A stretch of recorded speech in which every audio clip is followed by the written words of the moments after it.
So these raised beds here in the center, these metal ones, these are our asparagus beds. Before we had them in the ground and they were just crazy. There was weeds all around them and stuff. And so it's a lot easier to handle things that are in raised beds and keep the weeds out. So if you guys don't know, every winter asparagus dies back. So all the big fronds that grow out of it, and you can see they grow about 5-6 feet tall in some cases. Those die back and they just turn all brown and nasty. So you can actually cut them back, or this is a lot more fun here, you can burn it back. And it does add mineral content to the soil as well. So it serves more than one purpose other than just being a little more fun. And a couple fun facts about asparagus besides making your pee stink if you eat it. It goes down, so the roots go down to close to 12 to 15 feet in some cases. So they pull up a lot of mineral content. So they're actually really good for you. And being right in the spring, first thing like April-ish, April, beginning of May, depending on where you're at, you get a lot of vitamins that you've needed from not having enough sun, not having the right food over the winter. So it's actually a really good food to have. You can almost think of them like a fruit tree in some ways. They're perennial, so that means they come back every year. And they're really not high maintenance other than the weeds, and that's why we ended up putting them in the raised beds. So these beds are, I think, 12 inches high, something like that, but the roots are going to go down much deeper than that. If you guys don't think you'd like asparagus, you've just never had it grilled or air fried with some olive oil, some salt, some sage, oregano, it's just fantastic stuff. And again, really good for you at the same time. You can eat it fresh too. We have a purple variety in here. They're a little more sweet than the traditional green asparagus you might have seen in the past. Plus, if you have a torch handy, you get to do this every winter. The other raised beds you can see in front of me here are we usually have strawberries in those. So sometimes we actually did wildflowers in there last year, but yeah, I did them quite a number of years back. And so I made my own irrigation with some 1/2-inch PVC. And we grow a lot of strawberries in those beds. So they were more of an experiment than anything else, but they've done well over the years. And the reason for the green stakes around the outside of these beds is when those fronds get really tall, they try to lay over into the pathway, and I want to be able to cut the grass. So we put string around those stakes, and it contains all of the fronds, so all the plants from the asparagus as they get big. Now I'm going to put compost into the beds here. I've got to top them off. Because we just did them last year, it sank a little bit. So I've got to put around 2-3 inches of compost in the tops of the beds. The asparagus will grow right through. This mower is still on my list of things to review at some point, but we have really, really been liking it. It's got all the features I wanted. It's battery powered, so I have 10 amp hour batteries in here. And it's an Ego riding mower. Does really well. We use the trailer all winter long to haul wood and everything, so it does great. By the way, if you guys haven't backed up a lawnmower trailer, it's extremely difficult. It's easier to back up my 14-foot dump trailer on my truck than it is that. I do have a little mini skid steer that I can use to haul soil and everything, but everything is still so wet from the winter. You can see right there, there's still snow on that bed. So yeah, everything is really moist. So the lawnmower has a light footprint, won't cause any damage. And some of this work can be sort of monotonous at times, but actually you can, I guess, crave monotony. Rather than figure out volts, watts, and different things to design as far as solar, something like this is actually a little relaxing at times. So yeah, I kind of like that. And I'm certainly no stranger to manual labor. It's actually this year would be 30 years I've been in the construction field. So whether that's brick, block, stone.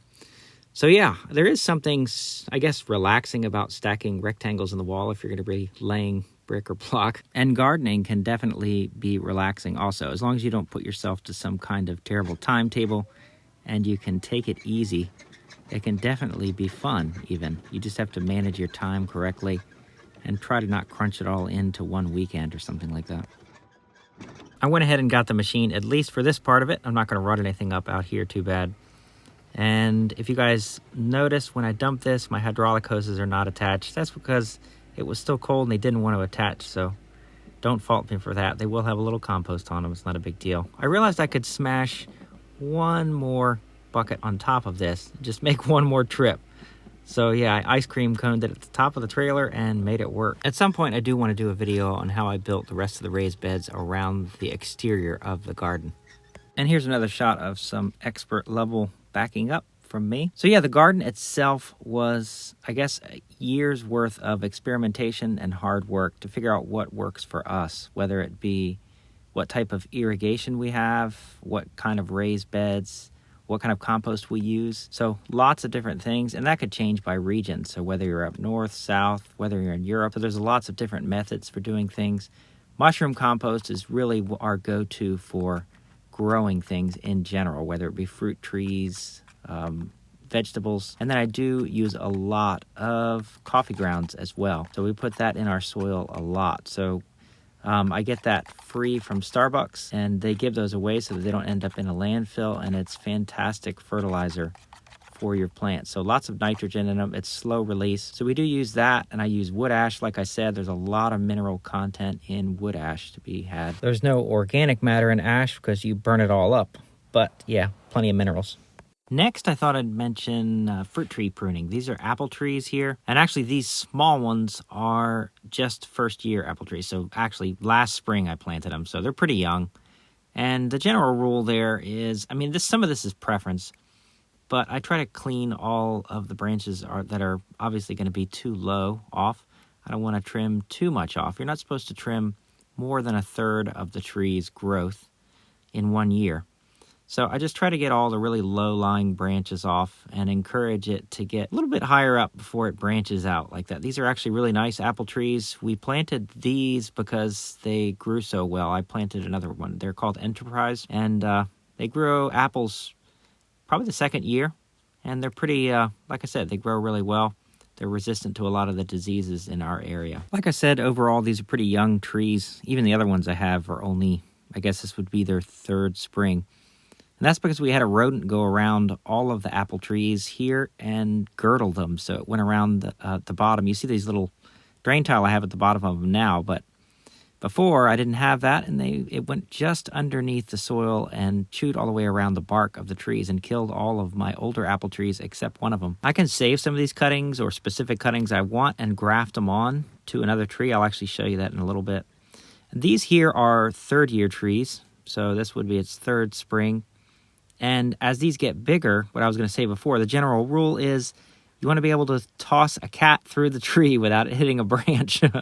So while I do have some smaller dogs, they probably wouldn't enjoy that very much. So I'm just going to have to estimate what that would be. Pretty much, I try to pick any of the branches that are going up too high to where I don't want to reach, or branches that are headed back in towards the center of the tree, or something that I think is going to be shaded. So some of this is preference. And some of it is just, year after year, you just get a little bit better at it. And try to picture what you think the tree is, you want it to look like the following year. So it's not too bad. You're going to learn as you go if you're just starting out with it.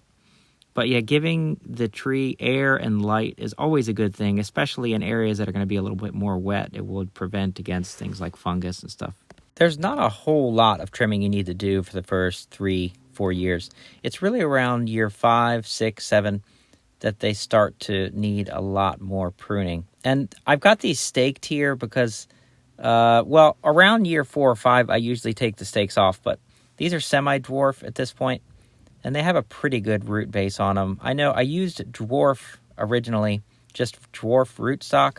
And while you do get smaller trees and the fruit comes earlier, they're more susceptible to wind. They really just don't do very good. So I opted to go for semi-dwarf this time, so it's sort of the best of both worlds. So this is a Golden Delicious here. It's actually 6 years old. Started to do a lot better as I'm starting to put a little wood ash around it. That's an example of what a graft looks like. So I grafted a Liberty apple onto the Golden Delicious. So you have 2 different types of apple on this one tree. Golden Delicious apples generally don't do well in our area. They get cedar apple rust on them, and they just end up looking terrible. But this guy, it's gotten pretty big in the last couple of years. I've put just little amounts of wood ash around it, give it some mineral content, and it had started to improve.